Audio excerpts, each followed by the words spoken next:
The Gibraltar flag flies proudly from every rooftop, every building, official and non-official. And of course it's flying from the Foreign Office as well, as it was last year, as it will, I suppose, every year from now on. And it's flying from Casement Square.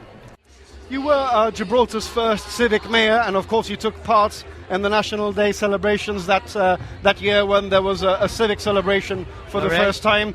Of course now it's back to a political rally. What's your preference? What do you prefer? Do you prefer National Day to be a Civic celebration or a political one? With all due respect to the present government, National Day is Gibraltar Day, and therefore we should devote ourselves to Gibraltarians. I had the privilege of being the first civil mayor to take National Day.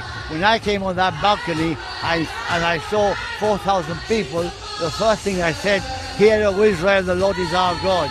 But then afterwards I went round, I kissed everybody. Politics is very good, but I think once a year we should concentrate on ourselves and really feel about ourselves and not with otherwise, although we are very British, we are Latin-blooded, we get worked up. Very nice to have MPs there, let them come along, but we should concentrate on our Gibraltar as a civilian National Day. And of course there's been a bit of a debate this week about the balloons, because the environmental lobby has called for an end to the balloons which cause damage to the environment. What are your thoughts on this? With the greatest of respect to the environmental, if this happened every day, it's only once a year, and I'm sure people will be saying, wherever they are, may all our troubles be having the balloons once a year from Gibraltar. And if they do stop, it will be criminal, because it's part of our going, and I sincerely hope they won't, and it won't do any harm to anybody once a year to have 30,000 balloons for 30,000 true Gibraltarians. It's right in the thick of things there. There's been a big sing-along going on, and of course Peter's is absolutely packed now. I've seen a number of great National Day t-shirts as well. There's been 100% Llanito, 110% Llanito. I'm not just perfect, I'm Gibraltarian, and of course keep calm and enjoy National Day. We've got some kids over here who've been enjoying it right at the very front of the stage. Hi kids! Hello! Are you enjoying National Day? Yes!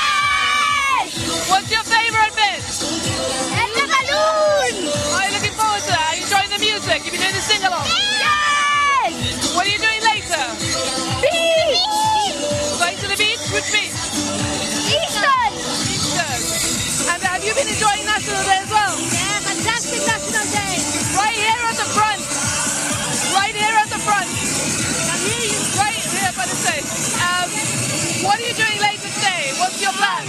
We're staying in Casement, then we're having lunch and to run about. And you come here every year? Do you celebrate this here, right here in the thick of it every year? Every single year since it started. Happy National Day, Gibraltar!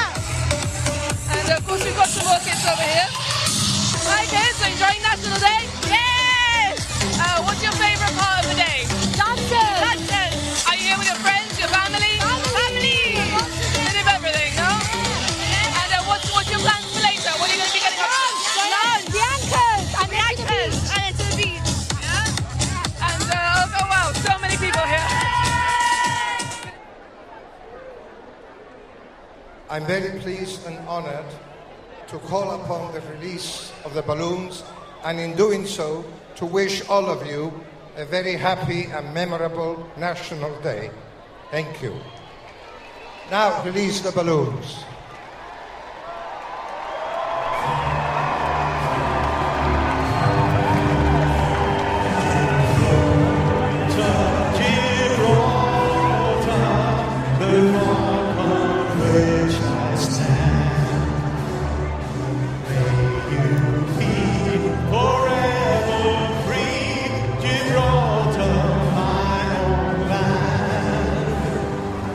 Mighty pillar, rock of splendor, guardian of the sea.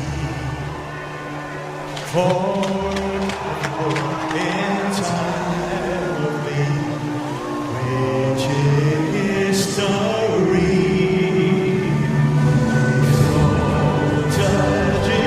Gibraltar, the rock on which I stand.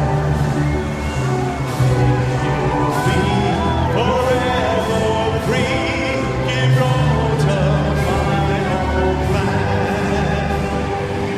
God give grace to this our life.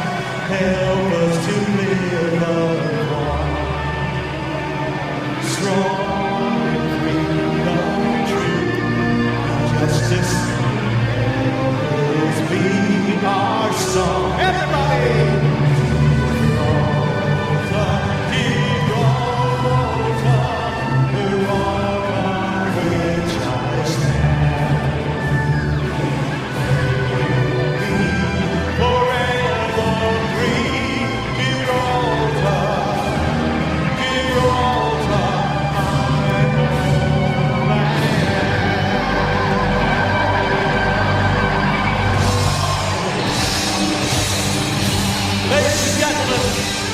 On guitar, Mr. Fabian Picardo. For the first time, joining me with the anthem. The great sound of Fabian.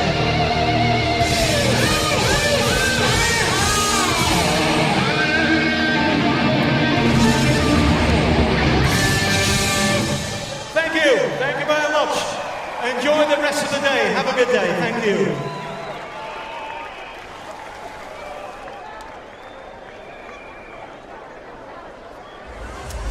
Now, because we're on the air, the crowds are starting to thin out, but people are walking past the cameras, and as they do that, they're waving, trying to get their moment on air. Perhaps their own type of selfie, but we have a man on set right now who's taken the ultimate selfie. Chief Minister Fabian Picardo, that was a big moment for you, wasn't it? It was a big moment. I hope for everybody who will spot themselves on the picture when I post it on Facebook and Twitter later on today. You've posted it already, have you? Not yet. Oh. I haven't been able to get through. I've been too busy dancing and holding Sebastian, but I'll do it as soon as I get to the reception upstairs. Chief Minister, it's a big feature of your speech related to the 6 decades since the Queen visited Gibraltar. It sounded like you were going to build up for something, and in the end what you did was to call on the people of Gibraltar to issue the warmest welcome for Her Majesty to visit again. Well, I did build up to something. I built up to something that I think has never happened before, something which is hugely important, and that is that not a politician, not an official, but the nation of Gibraltar as a whole, through their own words and actions and in their own throats, have today invited Her Majesty the Queen to come to Gibraltar. This is not something that somebody can receive in London and disregard. This is something hugely important. There are approximately 10,000 loyal subjects of Her Majesty the Queen here. You'd find it difficult to find this sort of passion for an invitation to Her Majesty to come to any place, any part of her realm. Not that she needs an invitation, this is her rock, and we are her loyal subjects on it, saying we would very much like to welcome her to Gibraltar again. Perhaps Mr. Picardo being given some sort of informal indication that she might be amenable to coming, because otherwise some people might think you've put a little bit of pressure on Her Majesty in a week where she already has a lot on her mind with the Scottish referendum. All I can tell you is that I think Her Majesty has a deep love for Gibraltar, as deep as the loyalty that Gibraltar has for her, and being told of that loyalty and that affection, I don't think puts pressure on Her Majesty. I think all it does is demonstrate to her that in this particular part of her realm, there is no desire to see anything other than the British crown and the British way of life prevail forever. You were saying in your speech how Spain, you didn't mention them by name, you meant them of course, have been having a tantrum for the past 60 years since Her Majesty came to Gibraltar. Given that prolonged tantrum, do you think it's possible that the Queen will come here? Well, I think it may have been a case of some people trying to save us from our own loyalty to Her Majesty, trying to save us from a further tantrum that might come. But look, Her Majesty has been on the throne for 60 years.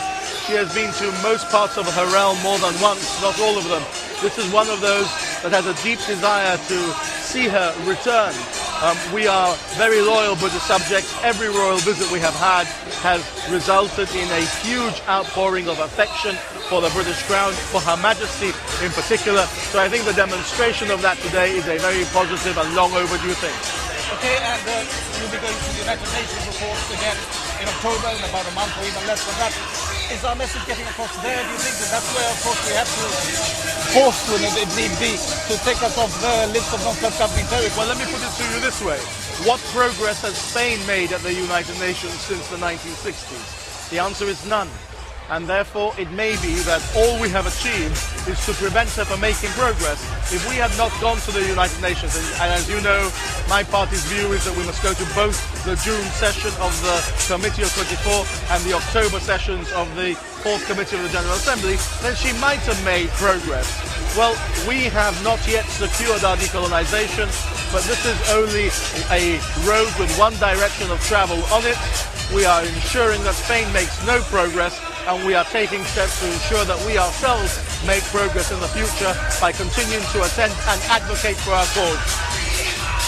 The bottom line is when it comes to decolonization formally being taken off the list, is it that important? Everybody wants to be off the list, we don't want to be there, but if the UN never removes us from that list, does it really matter that much when the chips are down? Of course it does. And those who suggest that it does not don't really think it through. If we're not on the list, Stephen, as you know, then there's no session of the C24 where Spain can raise the issue and where Spain might advance. There'd be no 4th committee opportunity for Spain to try and raise the issue and advance. Therefore, it is hugely important and hugely in the interest, both short, medium and long term, of the people of Gibraltar that we be removed from that list of non-self-governing territories and that we continue to make constitutional progress so that we continue to advance our own self-government. Okay, and in terms of the day, a very joyous occasion with all the MPs and MEPs here and a wonderful sight all over town in the red and white. I suppose we ought to spare a thought, of course, for the chairman of the All-Party British Gibraltar Group, Jim Dobbin, who so tragically died earlier this week. Absolutely. And we have ensured that he will be remembered tonight at the Mass. There will be a special mention of Jim. I'm going to say a few words about him and the work that he did for Gibraltar. Apart from being part of the British Gibraltar Group, he's also a Labour colleague of us in the GSLP. We will miss him a lot. I will tell you that one of the things Jim was working on when he died was that as a member of the Council of Europe, which he was seeking avenues and opportunities to further Gibraltar's complaints against the attitude Spain is taking at the frontier, etc. He was very active in that field. He was a good and genuine friend of Gibraltar. Chief Minister, almost on a side note, but there's been a bit of a debate this week about the environmental impacts of the balloons that are released on National Day. Where do you stand on this issue? Well, look, I think that the government has always wanted to demonstrate its environmental credentials. As a result, when this has been brought to our attention, we've given the matter some thought. We think the tradition of the balloons is an important one that people like. We've released less balloons today than we usually do.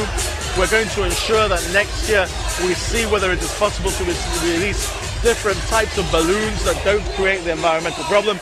Even if they are more expensive, it may be worth spending more money. We are trying to determine that and trying to test the type of balloon that we are being proposed we should release and whether it does biodegrade in the time available. And I think there will also be an opportunity for some surprises next year in lieu or in addition to a release of balloons. So it's up in the air at the moment. No pun intended. How will you be spending the rest of the day? Well, I'm going to the SUG reception now.